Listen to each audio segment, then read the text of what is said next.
Welcome to the Copeland Coaching Podcast, where it's all about turning your job search into a slam dunk. Your host is Angela Copeland.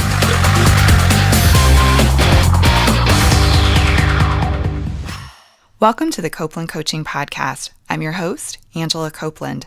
Live on the phone with me today, I have Josh Doody in Gainesville, Florida. Josh is a salary negotiation coach, an author, and consultant. His book, Fearless Salary Negotiation, is a step-by-step guide to getting paid what you're worth.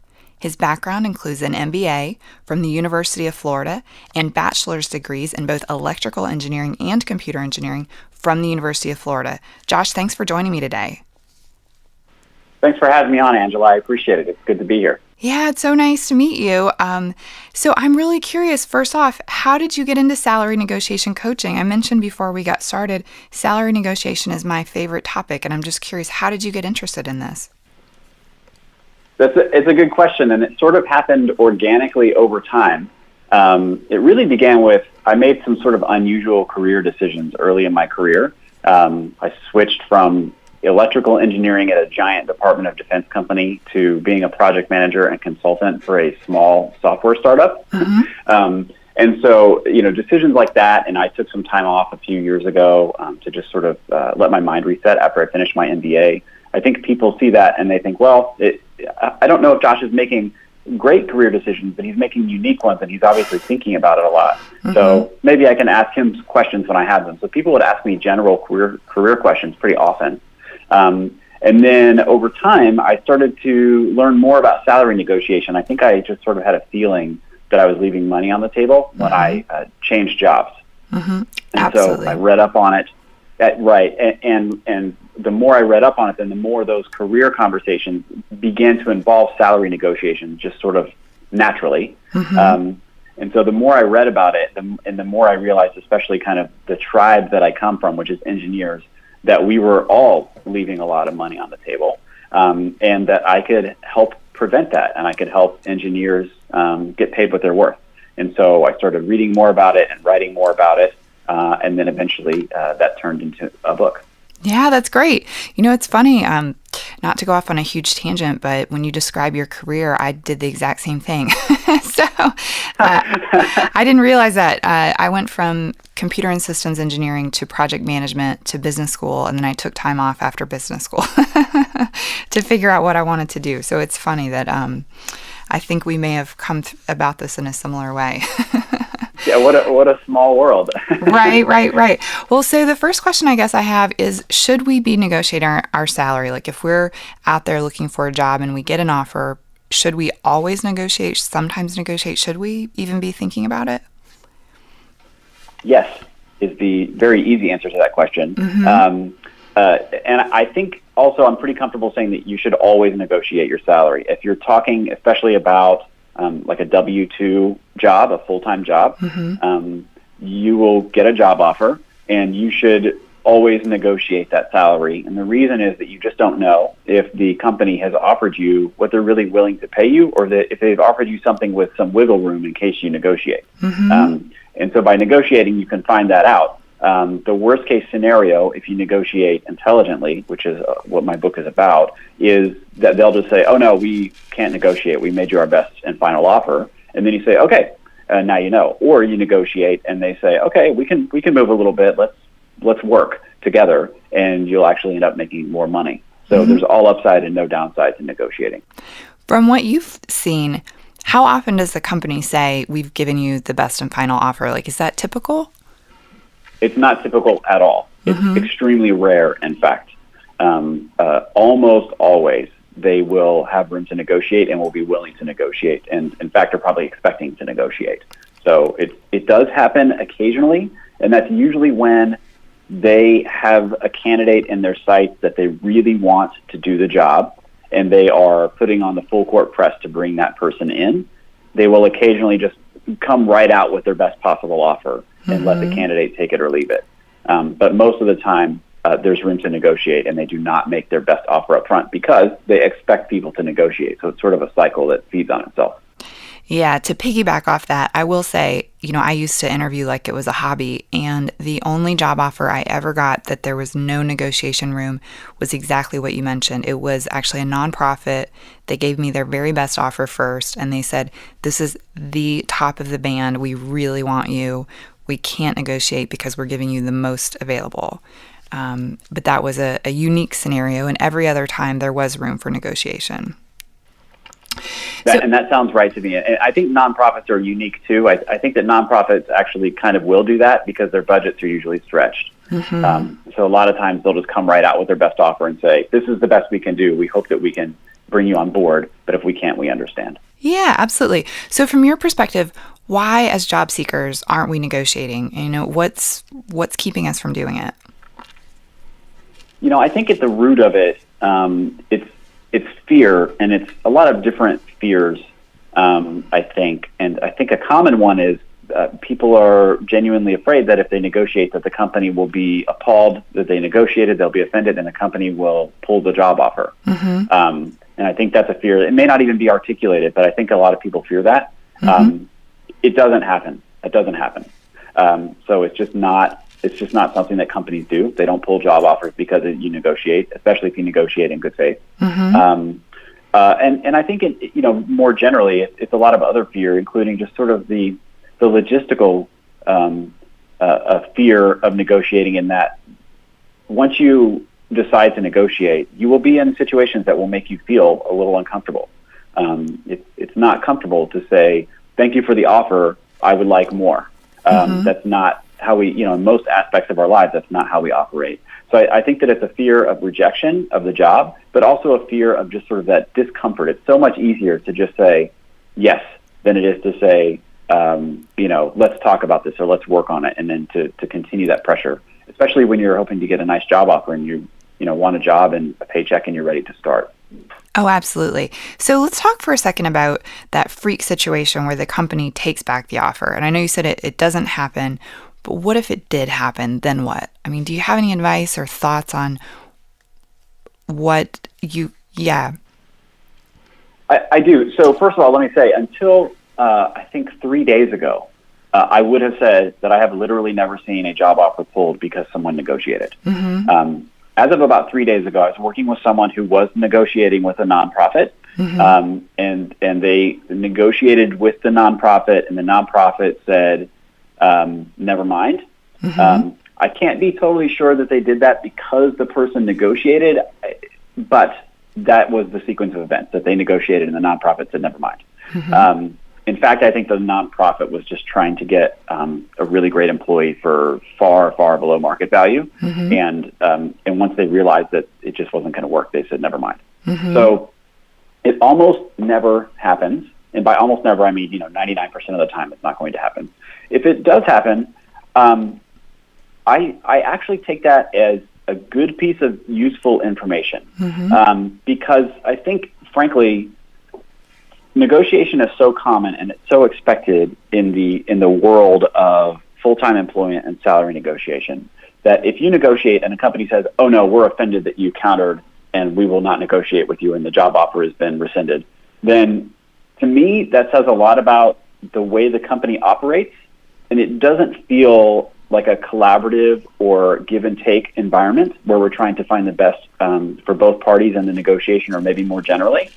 So I think it may actually be a red flag that the company is obviously extremely rigid, and they're so rigid that they're not willing to budge to get a candidate that they apparently want to work at the company on board.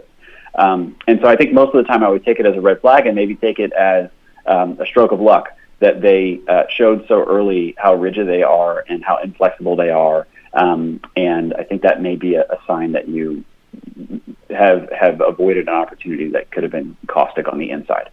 Absolutely. And it's totally possible that hiring manager maybe themselves didn't have a lot of professional experience and didn't understand that this was normal, but it is a reflection on bigger issues, like you mentioned, and the person probably totally dodged a bullet in that situation. Yes, and I will say it's very possible, like you said, maybe the hiring manager is just not, they're a young hiring manager, or if you're working with like an internal recruiter, maybe that recruiter is green, doesn't have a lot of experience. So there are, I think, good reasons that aren't necessarily nefarious, but I think most of the time that's a reflection on the company that might be a signal to me that's not really a place that I want to work if they're going to come with a take it or leave it attitude in a situation where they really should be trying to kind of woo me. If they really want me to work there, they should be trying to encourage me to come on board. And if they're not going to do anything at all to do that, then, what's my life going to be like once I'm inside and actually working for the company? No, absolutely. Absolutely. Well, so as we're negotiating these offers, what are the kinds of things? So salary is obviously something that's up for negotiation, but what other things are up for negotiation? What else should we be kind of thinking about asking for? That's a good question. I think, the big one that almost everybody likes to talk about is paid vacation time, right? It's fun to get paid to go on vacation. So I think, first of all, that I should say I always prioritize base salary, and I think most people should. And the reason is that base salary is the gift that keeps on giving, and it's also something that's very dependable. So I usually encourage my coaching clients to focus on base salary first. Once you've maximized base salary, then you can look at the other benefits that you mentioned. Some of the most common ones are, like I said, paid vacation. Sometimes a signing bonus is up for grabs. A small wrinkle on a signing bonus is a relocation bonus if you're physically moving to a new geographic location, whether it's across country or across town or to a new state. Sometimes, there are other small things like maybe you'll have a commute you're moving to Atlanta and you're going to have an hour commute either way with traffic. And so you can negotiate, it'd be really nice if every Friday I could just work from home and avoid that commute going into the weekend. Mm-hmm. You can negotiate for things like reimbursement for office expenses if you work at home, or your cell phone bill if you will be using your phone for work at all. So there are a lot of levers that you can pull, and I think it is important to think about for yourself, what are the most important things that are available to negotiate that really matter to me, so that you can prioritize those things after you maximize your base salary to make sure that if you do negotiate those benefits, whatever you end up negotiating is something that you are really interested in getting. Mm-hmm. Absolutely. Absolutely. And how many things do you recommend that we negotiate for? I mean, should we show up with like a laundry list of all the stuff we want? I tend to focus on having three things in mind after base salary. So it is possible that your negotiation will end where you don't negotiate other benefits. And my kind of rule of thumb on that is, when you're negotiating, if the company says yes, a direct yes to your last offer or your last request or counteroffer, then the negotiation is more or less over. So to give you an example, let's say that I counteroffer at $56,000 and they say, okay, then I think we're done because they gave me what I asked for. Mm-hmm. Unless I said $56,000 and a week of vacation, then we're not done unless they say yes to both of those. Mm-hmm. It's when they say no that you say, okay, well, it sounds like I've maxed out my base salary. So I countered at 56 and they said we can come up to 54. And then I might say, okay, well, I wanted to get 56. I understand that you can't do that and that we're maxed out at 54. I'd be willing to come on board. If you can do 54 and an extra week of paid vacation every year, that would be great for me. Mm-hmm. And that's when you kind of start walking down that line. If they say yes, you're done. If they say no, you say, well, how about I'd like to commute every Friday right. or work from home every Friday. So you just kind of start walking down your 2 or 3 top items. I don't think you need a laundry list because usually the negotiation just doesn't go that long. Yeah, I tend to agree. And I think you also don't want to walk away creating kind of a bad situation or leaving a bad taste in their mouth. With all the things that you want, you kind of have to prioritize. And if the list is huge, it may not be the right fit for you. Totally agree. Yeah, if you unfurl a big scroll of 37 demands that you're going to make in the negotiation, I do think that could set a bad precedent and wouldn't look very good. Yeah, absolutely. So we talked a lot about negotiating that base salary and how that should be top priority. How do we figure out what to ask for? I mean, where do we look? How do we find that number? Excellent question. So the first thing that I think you should do, actually, I'm going to back up just for a second and make sure that it's clear, at least for my strategy, that I recommend that my clients and my readers of my book and courses that you do not disclose your desired salary or your current salary before you get a job offer. Mm-hmm. And so you said that just when you said what should you ask for, I think what you meant is when you counteroffer, what should you ask for? Well, I'm more asking how do we figure out the number that we should have in our head for what is reasonable? Not necessarily what are you going to verbally say, but just how do we know what's fair? Like how do we figure that out, especially if we're changing careers? Like you went from engineering to project management, the pay scales between those are different. So how do we figure out what's fair? Right. This is a great question, and I also really like that you mentioned changing careers because I've gotten a lot of these questions lately. Usually people that are getting their first software engineering job after some other career. So the first thing you want to do is basic market research, which you can get a lot of really useful data online. I recommend 3 sites for doing this: payscale.com, glassdoor.com, and salary.com. I find that those 3 sites together usually will give almost everyone some idea what the range of salaries is that's paid for the job that they're pursuing. And there may be industry-specific sites that you could go to for your industry, and most of the time you'll know that, or you can ask somebody in the industry and they'll tell you. So you just start by looking at those sites and saying, well, what is the salary range for a project manager in the software industry? An entry-level project manager, and you'll get a sense of that. And then you want to usually start with a midpoint, and then you'll move that midpoint kind of up or down depending on your level of experience and what you bring to the table at the company you're applying for. So if you're a brand new entry-level project manager, you've never done project management work before in the industry, and you're trying to change into that role, to be realistic about it, you probably should move that midpoint down a little bit. You're probably not quite as valued as the average project manager. So once you figure out I call it your market value, what your market value is in the job in the industry that you're pursuing, which you'll notice that I didn't mention anything about your old salary because I don't think that really matters all that much when you're completely changing industries or jobs. Mm-hmm. So you get that market value and you say, okay, well, I think my market value is some number, let's say $80,000 for this job that I'm applying for. Then the next step is for you to turn that number into what I call your minimum acceptable salary. And this is your walk-away number. So it's a line in the sand. You'll say, well, I think my market value is $80,000. I'm really excited for this job that I'm interviewing for. I think it's a great opportunity for me. I would be willing to do the job for $75,000. And so that's my minimum acceptable salary. And of course, you're not going to disclose that. But that's how you decide what you should anticipate for the negotiation is. You're either going to exceed that minimum number or you're not. And if you don't, that you will walk away from the opportunity and continue searching for a better opportunity with that can match your minimum for that opportunity. Mm-hmm. Do you find that all companies are paying about the same salaries for the same jobs? No, but they're usually close.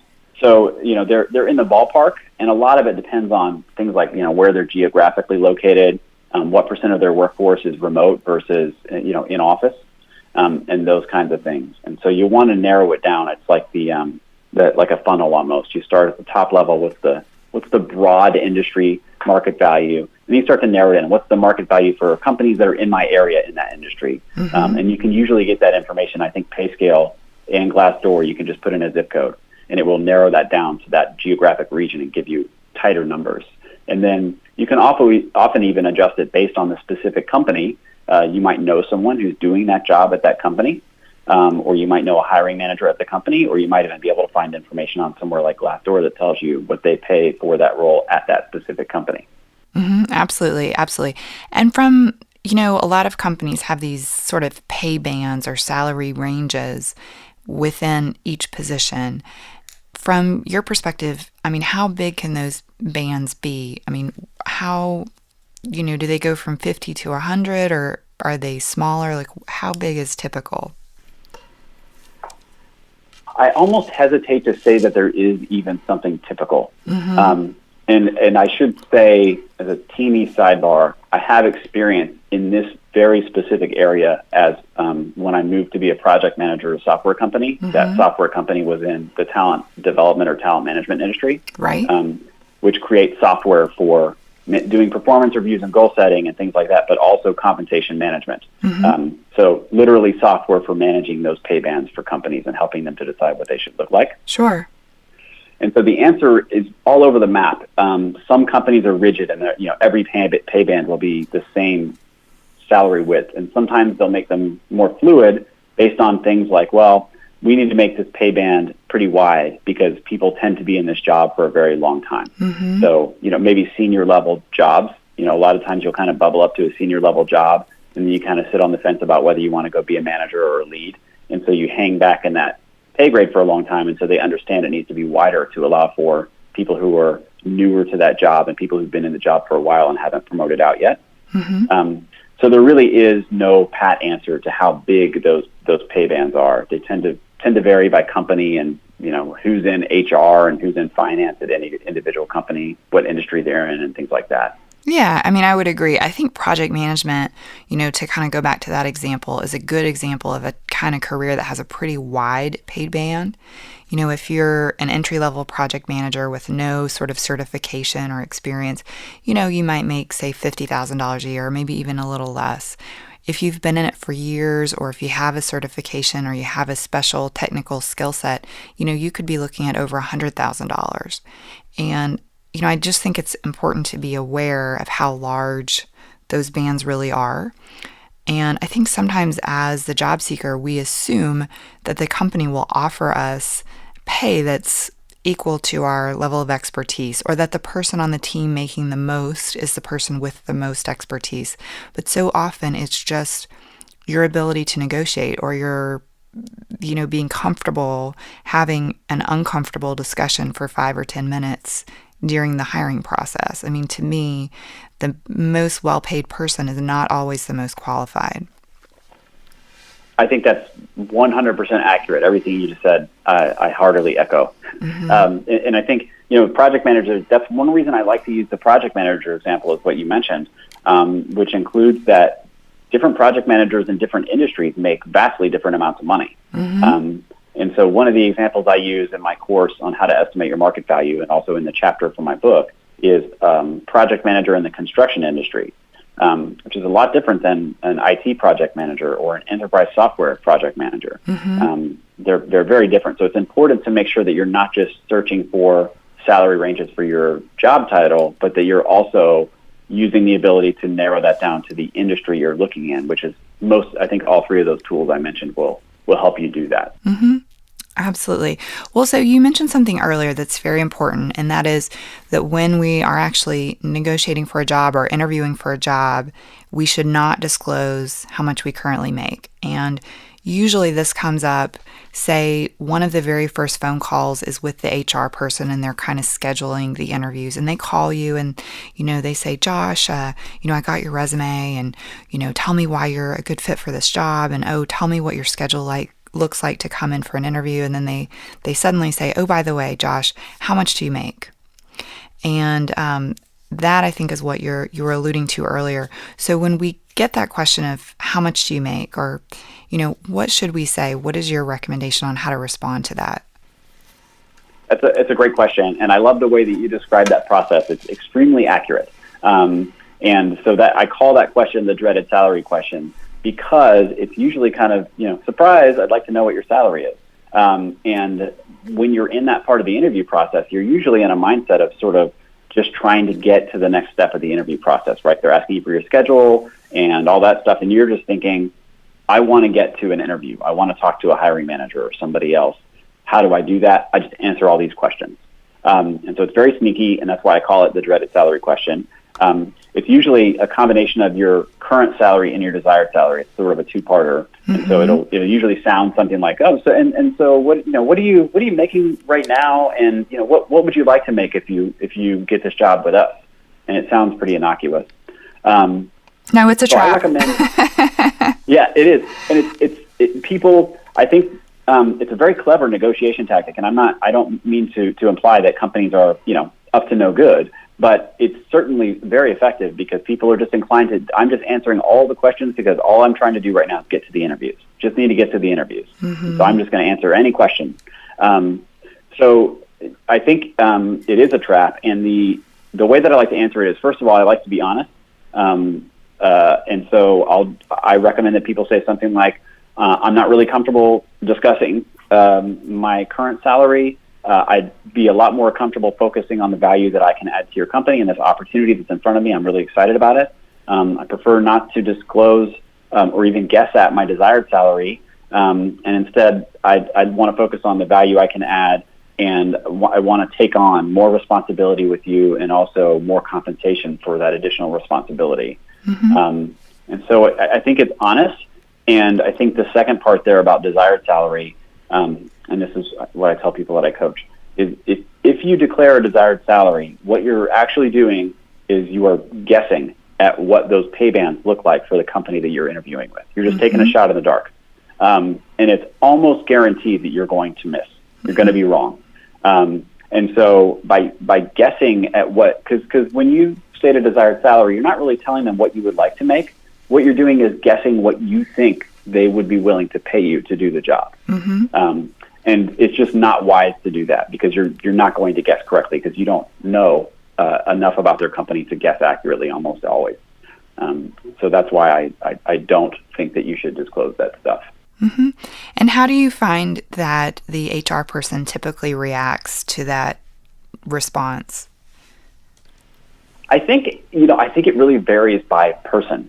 Much of the time, I would say maybe 50% or more, they'll just kind of shrug their shoulders and say, okay, well, and it's literally because they have there's a checklist of things that they're trying to get done in this call, and that's one of them, and they check it off and say, didn't disclose, right? I think sometimes they might press a little bit more, and you have to stand your ground. And so, they might come back and say, well, I really just need something to go to finance. We just want to make sure that we're kind of in the same ballpark. And I think the first thing to do when they press is just sort of reiterate, I don't know what I would like to make for this role. I'm very interested to hear, if we get that far, what you offer so that I can consider it. I'm not comfortable sharing my current salary. And if they really press you on the current salary, I think that you can say something like, I feel uncomfortable sharing that information because I don't think that my current employer or my previous employer would appreciate me sharing their pay information with you, just like I doubt that you would like me to share your pay information with other employers if I had it. And so I prefer just to stay out of that, and we'll just talk about this opportunity in front of me instead of that other information that might be out there. Yeah, I agree. I think, generally speaking, most of the time it goes over pretty well. I will say I did once have an experience. I was interviewing for a job that was out of New York, and I was talking with an internal HR person. She was from New York, and she was very aggressive. And I did exactly what you were talking about and, tried to totally sidestep the question. And she basically kind of stopped, and she said, Angela, you have to give me this information. It is part of our process. It is required. If you do not choose to give me this information, I will end this call right now. And I just stayed really calm, and I said, hey, I completely appreciate that. I understand that it is part of your process. I respect that. I appreciate you taking the time to talk with me today. And but I do choose not to disclose that information.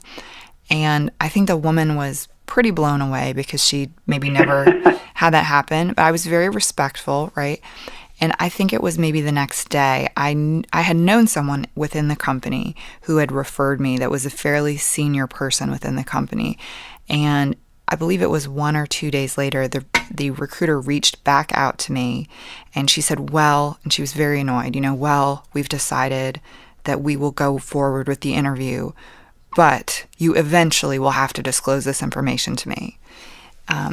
So, it didn't end up killing the chances, but even the fact that someone would react so negatively is pretty low. I do think, though, it is important to keep in mind that this is a more risky strategy. So if someone, say, is unemployed and maybe they have a mortgage and a couple of kids, I think there is a time to keep that in mind and to not be as risky. But if you have a solid job and you can walk away from things, this technique can help you. I've seen it more than double people's salaries, because especially when you're switching industries and you're getting paid fairly for the new industry, you may be on a totally different ballpark pay-wise. And it's pretty incredible. Yes. Yeah, so I agree with everything you said, and I think the riskiness is something that's very important for negotiation.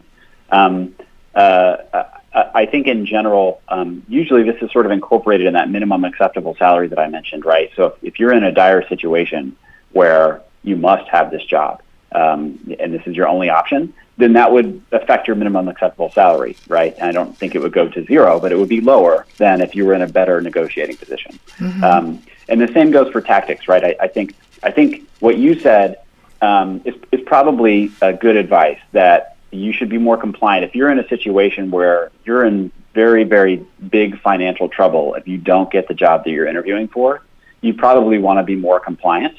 I do think that you should probably begin with not disclosing the information and just see if you can get by with one pass at it. And if they push back, then you can evaluate your own situation and how comfortable you are. Even in your case, the hiring manager or recruiter literally told you they would stop the hiring process if you didn't disclose it, and still did not stop the hiring process. Right. It's very rare that they will actually hit the brakes on the hiring process.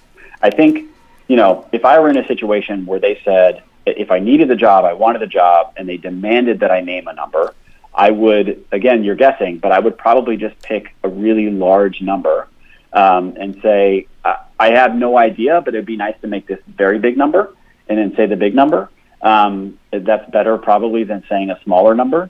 I think also something that you can do if you're in that situation that could be effective is saying, it sounds like you're trying to qualify me for a range that you have in mind, and I don't know what that range is, and I don't even know how to guess at it, but I'm happy to tell you, if you want to tell me what the range is you're trying to qualify me for salaries, I'm happy to tell you if that's in the ballpark and if I'm comfortable moving forward knowing that range.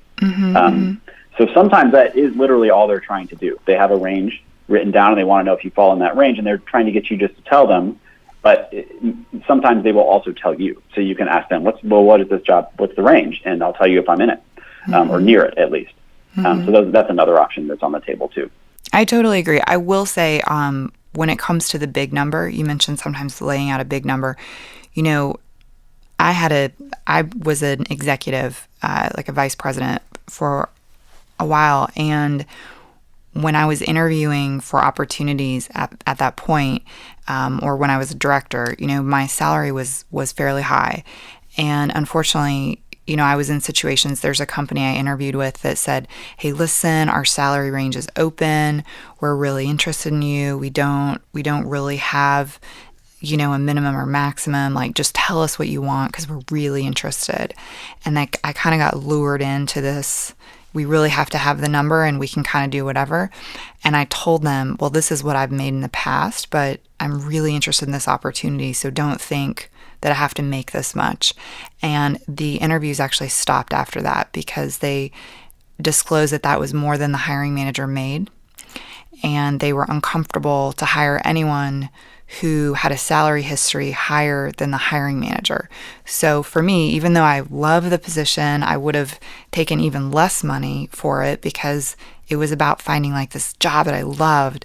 It was kind of a trap. Like, I got lured into, it's okay, we can pay whatever. And the minute they got the number, it was so high, they bailed. So I think there's rarely anything good that comes from giving any number, but Yeah, and that's a great example. I mean, they told you, this is again, like I think the commonalities in the stories that we're talking about are people say things and they turn out to not be true. Right. And so in this case, they said, oh, we don't have a range. It's not fixed. It's whatever. And you tell them a number and they just say, never mind. Well, obviously there was a range, right? And you managed to find yourself above the range. My guess is in your situation, if you had set your minimum acceptable salary, you probably would have ended up out of that job anyway, but maybe not. Maybe your salary, your acceptable would have been so low that it would have worked in the range that they had that they said didn't exist. But you never know, and that's why I said earlier, you're just guessing. You really are just guessing what they're willing to pay. You have no idea. So by declaring a number up front, you're just taking a shot in the dark, and most of the time you're going to miss high or miss low. And so it's easier to let them tell you about the range they're paying by making you a job offer, and then you can react to that by negotiating. Absolutely. I mean, the thing is, there are a lot of job seekers who are late 30s, early 40s, who've worked really, really hard for the first, 20 years of their career, have made a lot of money, have gone up the corporate ladder, and they've gotten to a place where they say, hey, I am ready to get off this corporate ladder. I'm ready to find a job that is makes me happy and fulfilled. And I don't care anymore how much money that I make because, I'm good in that department. And I can make choices based on my happiness now. And I see in a lot of cases that during this phase of the process, that person in that situation gets very hurt because the hiring company just absolutely refuses to pay them less than what they previously made because they look at it as a risk that the employee will leave after they've been hired. And it's just unfortunate because that person has reprioritized what's important to them, but the company doesn't really believe them. So, right. Yeah. I think, that's another reason not to disclose those numbers, right? It's easier to say, company, you make me an offer and I'll tell you if it's a good offer for me, right? Yeah, exactly. And from the company's perspective, there's always a risk people are going to leave. I mean, you can do it, I think it's very important to do your due diligence as a company to make sure that you bring people on who are going to be there long enough to recoup the cost of hiring somebody and then some, obviously. But I accepted a lower salary than I was really comfortable accepting is pretty low on the list of reasons that people leave jobs. Exactly. And yeah. It's so sad that a company looks at like they're going to trap someone. They're going to pay someone where, they're paying someone what's high for that person so that they can't leave. Because God forbid the person have to want to come into work each day. I don't know. It's just right. It's funny. I hadn't thought of it that way, but the both ends are really true, right? Hopefully the company's paying the person in line with about the value they add, and the company's a good place to work. If you make your company a really great place to work and you make people happy, they're not going to leave because they're paid too little or too much, right? They're gonna leave. They're not going to leave. They're going to be happy. No. So maybe focusing on those things instead of kind of weird hiring rules might be a better use of their time. Exactly. If you were to ask a group of 100 job seekers, like, why are you looking for a new job? Most of the people are unhappy, and it is completely unrelated to their compensation, unless they feel like they're being compensated in a way that is unfair and that they're not being recognized for what they bring to the table. But that connects other issues as well. So that's right. I mean, I think management is the number one reason that I've always heard, and for me personally, that's often a reason that I've started thinking about other jobs. Right? Exactly. And what you just said is related to management. If managers are not paying attention and they're paying people in ways that make them feel slighted or like things are unfair, that's actually a management issue. It's not a compensation issue. Mm-hmm. So I think that's a root cause often. But it's harder to fix management issues than it is to mess with, trying to dial in the right number to hire somebody at, so they don't leave. Exactly. Well, so there's a couple of different scenarios where we could be negotiating our salary. One is that we're negotiating, within our existing company, either within our existing job or another job within the company. And the other alternative is that we're negotiating at a new company for a completely new job, whether it's a similar job or a totally different job. But essentially, it's within our existing company versus at a new company. From your perspective, do we have more leverage at one or the other? Yes. You have a lot more leverage when you're changing companies than you do at your current company. And the reason is that when you're at a company, most likely you're not going to leave the company if you don't get your promotion or raise that you request. Whereas when you're negotiating a starting salary, you should be prepared to walk away from the opportunity if you are unable to make it work. And so that means that you have more leverage when you're willing to literally walk away from the opportunity. And so I think the raise and promotion process and the way that I write about them and talk about them is a much more collaborative process without that sort of big red button where you're going to walk away if it doesn't work. And instead, you're trying to find the right balance between the value that you add and the responsibilities you've taken on, and your title and pay, and what the company is able to do. And if they're not able to make that work, then you can always talk to your manager about creating a goal plan, a development plan that you can follow to try and achieve the things that would, bring you into alignment with the company and your expectations. Mm-hmm. From your experience, if we're negotiating internally within our existing company or just, observing raises, for example, what do you think is a pretty average annual raise? it moves around a lot. Lately, it's small. So let's say 10 or 12 years ago, I would have answered that question, let's say 3 to 4%, 3.5%. Mm-hmm. Now, I think the answer is lower. I think the answer is sometimes 0, and then up to 2 to 3% maybe. Mm-hmm. It's sort of the typical that that usually it's called a merit increase or a performance increase. I think that's pretty typical. Year over year, the kind of typical raise. And the reason is just that inflation is more or less 0, so cost of living isn't really fluctuating very much right now. Which is, most of the time those raises reflect, exogenous factors like cost of living and inflation and, the fact that it costs more money to survive. So those factors are not as strong right now. So I think raises are smaller. Yeah. And I think when you think about that 2 to 3%, it is exactly the reason that you need to negotiate on the front end, because many people think, I'm going to get my foot in the door with this company and then I'm going to negotiate. No, you're going to get your foot in the door and then you're going to go up 2 to 3%. So start as high as you can on the front end. That way the 2 or 3%, is more helpful and you're already where you want to be. If you start way under what you think is acceptable, you will never get to what's acceptable at that 2% a year thing. That's right. And even then, there are ways to get, what I call, quote unquote, a big raise. And in my book, I think I say a big raise is like 8% plus. Exactly. And again, that's relative to, what the current kind of merit increase numbers are. But it's hard. And some companies, it's not possible. It depends. Some companies, especially larger enterprise type companies, they have a very rigid pay grade, pay structure. They have rules. So if you get a promotion and you move up 1 pay grade, you get 4%. If you get a promotion and you move up 2 pay grades, you get 7%. And the most you can ever get in any one move is 8% or something like that. Mm-hmm. And so you're very much hemmed in once you get inside. But before you get in, those rules are usually either non-existent or much more lax. Yeah. So exactly as you said, you have leverage. You have a big opportunity when you're changing jobs to increase your salary significantly. Once you've locked in your base salary and you move inside to the company, it's either very difficult or kind of difficult to get big raises above and beyond the typical merit increases that are given every year. I totally agree. I do have one example that's a bit of a hybrid situation. I started at one company as a contractor and then moved to full-time with that company. And when I came on as a contractor, I pretty quickly realized that I was not necessarily being paid what I think the other people were being paid. Like, that became clear. So when my initial contract was up and I renewed it before I became full-time, I was actually able to negotiate my salary up by 80%, which was crazy. But I was 80, yeah. Wow. That is crazy. It was it was a good day.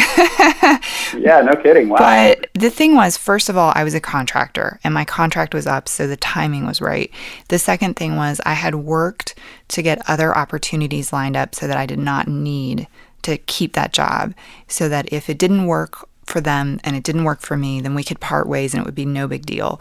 And I think my ability to walk in and have that conversation with no fear is what made that happen. And I came out of the discussion being paid fairly.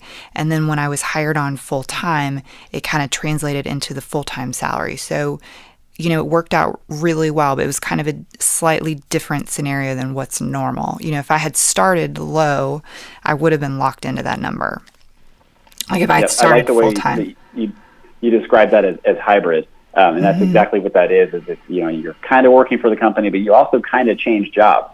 You had, and I think the word you used over there was leverage. You had that leverage of, okay, let's renegotiate this contract, basically. I'm going to come on board full-time, have other opportunities.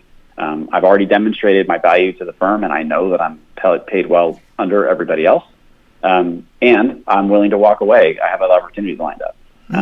So, and that's, but 80% is, I know, it's kind of crazy. That's a big number. I remember calling my mom and she was like, I think she was at the grocery store or something. I was like, Mom, I negotiated my salary 80%. She was like, what?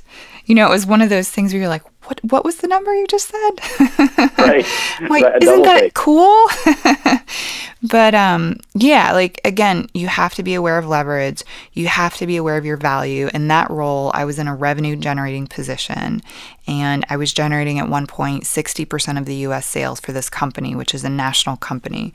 And I knew it. And so what I was asking for was totally reasonable, and they knew it. And so that's where we were able to come to an agreement that was fair on both sides, that we were both happy with. And like you said, I had proved myself and I could express my value. So, it's being comfortable walking away is really important. And I think that's part of why constantly networking, constantly considering interviewing for jobs is important, because if you keep that network up to date, you've always got options.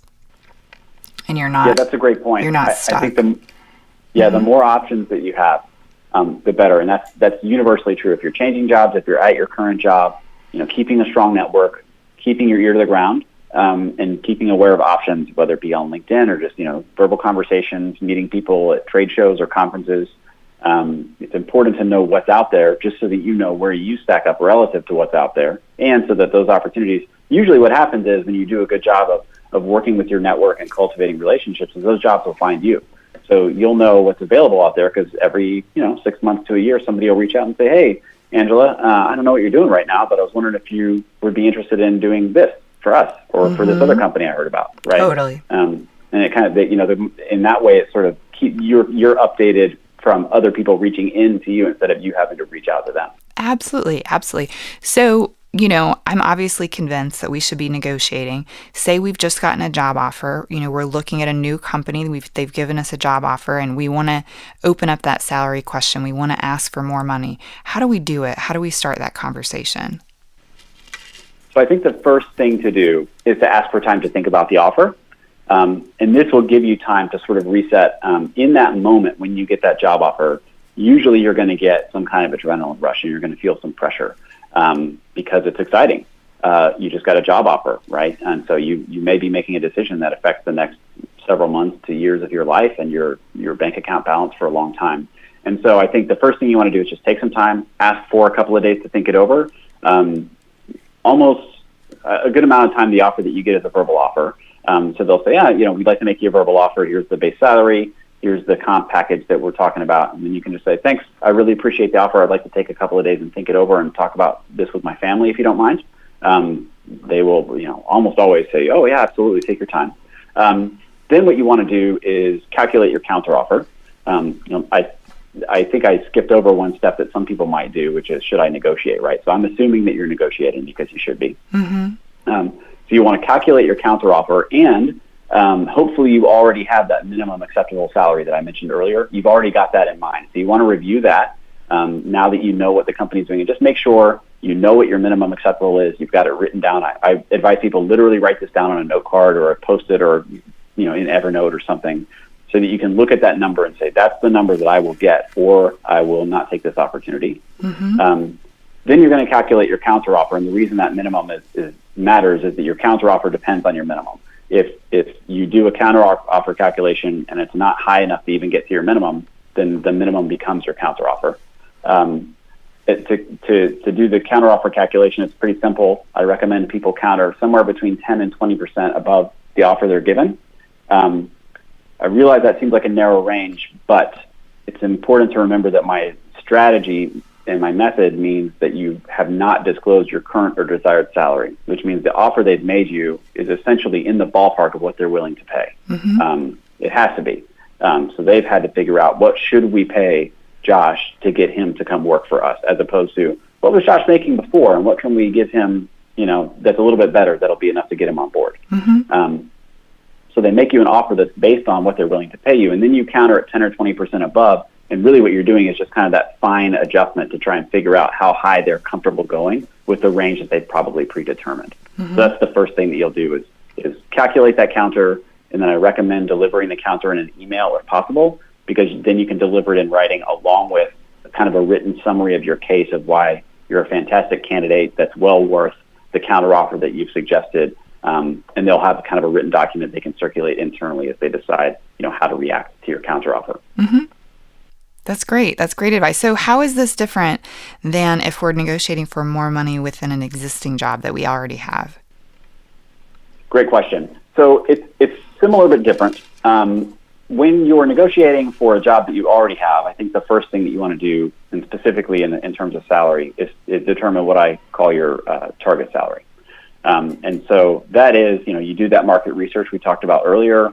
and you consider the company that you work at, your tenure at the company, specific intellectual property or skills that you have that are valuable to the company in terms of the value that you can add by doing your job with that knowledge, and you determine your target salary. Once you determine your target salary, then you need to identify things that you've done to add more value to the company since the last time your salary was set.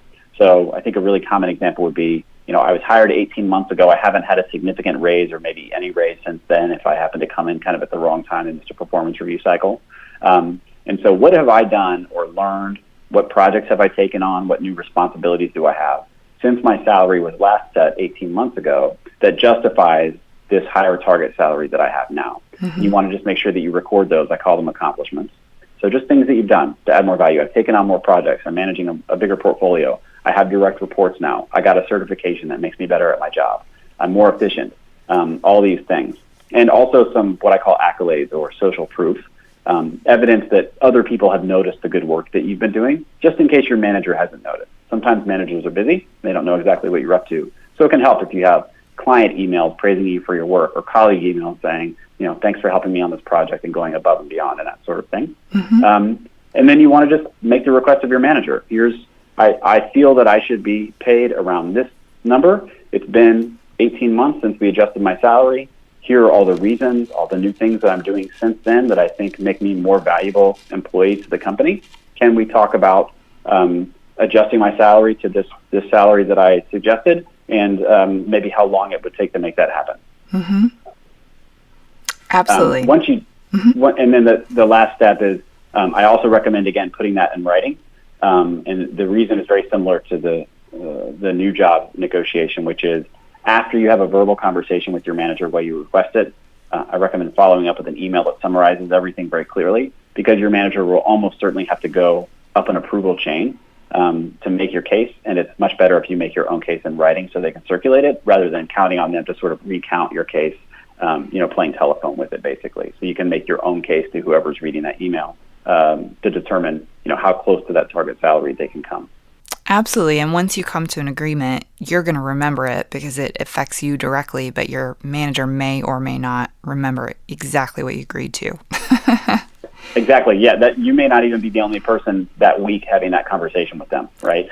And they probably have a lot on their plate. So that's a great point. It's also just a memo to them of exactly what you discussed. Mm-hmm. Absolutely. Well, so this has been great information. Where can we go to learn more about you and more about your book? The easiest place to find me sort of real time is on Twitter. I'm at Josh Doody, Doody on Twitter. I'm really active on Twitter and I respond to questions very quickly usually. You can also find my blog at joshdoody.com and other information about me. You can learn more about my book, which is called Fearless Salary Negotiation at fearlesssalarynegotiation.com. And I also have created a special offer for your listeners, for Copeland Coaching Podcast listeners, at fearlesssalarynegotiation.com/Copeland. And that is a lot of the things that we talked about today: a guide on how to estimate your market value with a worksheet, a guide on how to request your next raise along with a worksheet, and even that email template that I mentioned that you would send to your manager afterwards. So a bunch of free resources that people can get to estimate their market value and start putting together the case to ask for their next raise. Awesome. That's great. Thank you, Josh. Thanks for joining me today. Great. Thanks for having me on, Angela. I appreciate it. Yes. Thanks, everyone, for listening. Tune in next week for another edition of the Copeland Coaching Podcast. And if you haven't already, please be sure to subscribe on iTunes or Stitcher so you never miss an episode. Thank you for listening to the Copeland Coaching Podcast today with your host, Angela Copeland. Tune in next time to get more great tips on turning your job search into a slam dunk.